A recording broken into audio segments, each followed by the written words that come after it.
విశాఖలో east India petroleum కంపెనీలో మళ్లీ మంటలు చెలరేగాయి. సహాయక చర్యల కోసం నేవీ సిబ్బంది రంగంలోకి దిగారు.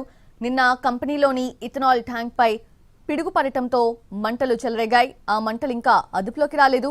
ఇవాళ మరోసారి మంటలు చెలరేగాయి. ఇథనాల్ ట్యాంకర్ పై భాగంలో పెద్ద ఎత్తున మంటలు ఎగిసిపడుతూ ఉన్నాయి. ఇండియన్ నేవీ హెలికాప్టర్స్ తో సహాయక చర్యలు చేస్తున్నారు. మంటలను అదుపు చేసేందుకు ప్రయత్నిస్తున్నారు.